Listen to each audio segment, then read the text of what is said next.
Oh shit. Here we go again.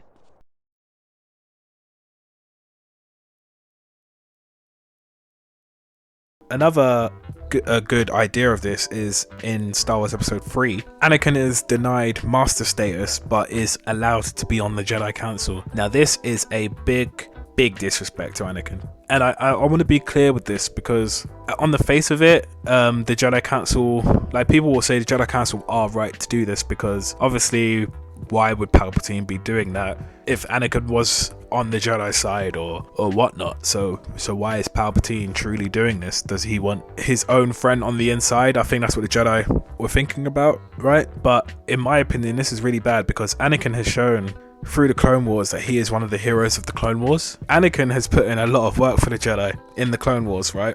He's been a general. He's been going country to country. He's been fighting for the Jedi, commanding his own army and stuff. And sort of, he deserves to be a master at this point. And even if you want to bring up non-movie canon evidence in the Clone Wars, he also has a Padawan in Ahsoka who turns out to be quite a good Jedi. So yeah, there's nothing mid episode 3. There's nothing stopping Anakin, in my opinion, from becoming a Jedi Master. He's your chosen one. He's shown his strength in numerous battles in an extreme time to be a Jedi. He deserves that master rank. So for the Jedi to get all political within themselves and say, oh, just because like we didn't recommend you, you're not gonna get master status. I think for the Jedi to play the political agendas there, I think it's a bad look for the Jedi. The Jedi are never supposed to be based on political agendas. I know it's a bad thing for Palpatine at this point to be recommending Anakin, but at the same time, you have to see that there is merit to that recommendation due to what Anakin has done for the Jedi Order at that point, and for the Republic at that point even. He's known as one of the heroes of the Republic of the Galactic War. So yeah, that was very, very concerning to me. And that, for me, is the crux of the whole Anakin situation. Anakin was mistreated. Like, there was no time that the Jedi Council ever really displayed a full trust in Anakin. And this is a massive reason as to why Anakin fell to the dark side as well, I would say. He didn't really get a great chance with the Jedi. As soon as he came in to right near the very end where Mace Windu doesn't even allow him to, Anakin tells the Jedi, one of the head people of the Jedi Council, he tells him, look, I did your spying, you made me spy on this guy. He's a Sith Lord, guys. He's a Sith Lord. Go deal with it. Okay, I found it. And then Mace Windu doesn't even allow him to come with him to try and get him arrested. It's so sad. It's so sad. But yeah, talking about Mace Windu and not getting Anakin in on the act, it's a very good segue into what I want to talk about. Just some of the other stuff that caused the Jedi Order, some of the other stuff the Jedi did that caused their downfall, and one of those is the good old arresting Palpatine in the first place, right? You do not send only 3 guys with you to arrest this guy. This is the Sith Lord. This guy's been hiding in front of your face all this time. Do not go with 4 Jedis. No. You take younglings if you have to. You take younglings, man.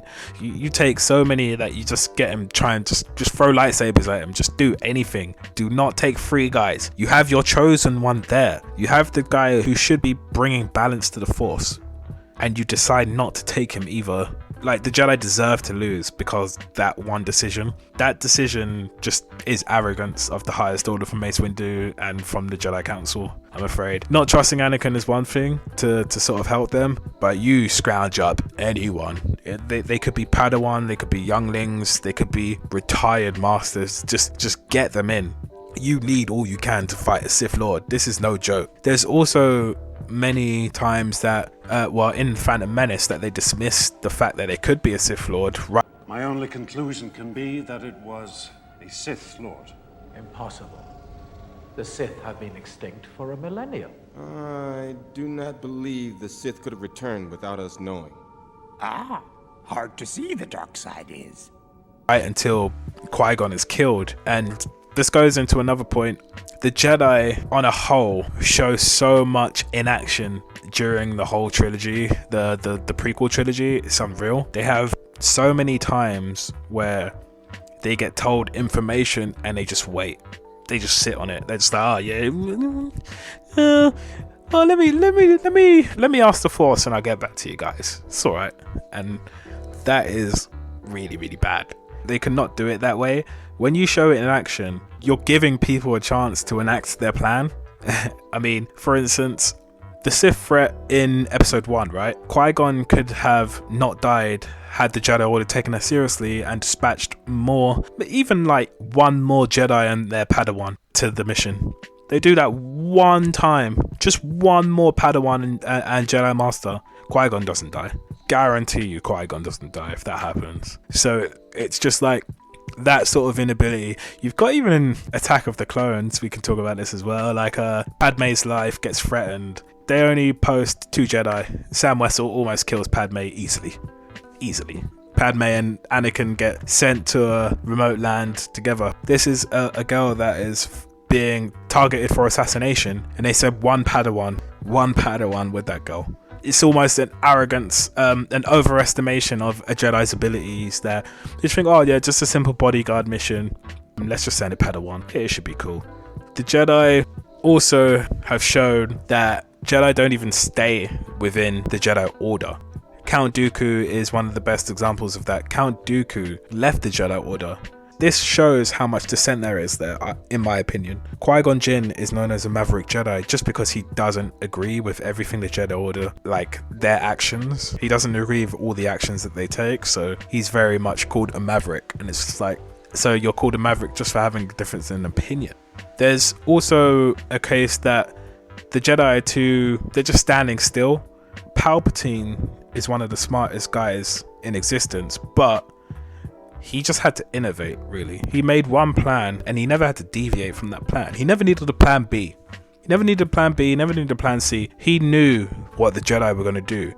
In my opinion, he knew what they were going to do because they never changed their ways for so long. Just a quick study and you knew all the actions they were going to take. And the final thing is, the Jedi, they are so heavily reliant on the Force. So heavily reliant on the Force. I think one of the reasons why they survived for so long is because the Force was never clouded by the Sith. It's very interesting. I really would like to know if Palpatine was using some sort of Sith technique to cloud the Force, because from episodes 1 to 3, the Jedi had no future reads. Everything that they read, they couldn't actually trust, like through the Force. So it's just like everything was clouded. Many possibilities always. What was going on? And either the Jedi it's two things here. Either like the Jedi were too reliant on the Force, right? And that clouding the Force was one of the biggest game changers to the Jedi in the fight between the Jedi and the Sith, because the Jedi were basically blind. They could not see anything. That is really scary, like a superpower like that, and as soon as they couldn't use a huge source of their abilities, it just dried up, you know? Maybe I should check that out. Maybe I think there has been talk of a Palpatine Force ability that he used, like Force Cloak and other stuff, right? But it's never said or anything like that in the films. There's no fact in the films anyway that he used anything. But yeah, I think all of this that I've said, plus the fact that the Jedi were unwilling to change anything, caused to their mighty downfall. I think a lot of this could have been avoided, right? A lot of this could have been avoided. What you do is you give Anakin the confidence to succeed. You change his fear for losing his mother into the sense of justice, right? So no one loses their mother. You could go that way. That's stupid. But you could go that way, right? I mean, it's better than telling him, oh no, we don't want to train you, but this guy died and he wanted us to train you. So yeah, we're going to train you, guy. Cool. Chose the one. So in my personal opinion, they should have given him allowed him to contact Shmi while she still lived throughout his years pre-Attack of the Clones. They should have given him a master that wasn't Obi-Wan. Obi-Wan was a really, really bad master. Obi-Wan was too set in the Jedi ways. Anakin was never going to be fully set in Jedi ways, so he needed someone who understood that need to have leeways and accommodations in the master-Padawan relationship. Also, the Jedi shouldn't have been so unwilling to see that they may have Sith under their noses. And what they should have done is they should have been more proactive once they knew that the Sith was around. What did they do pre-Attack of the Clones, after the Phantom Menace? They did nothing.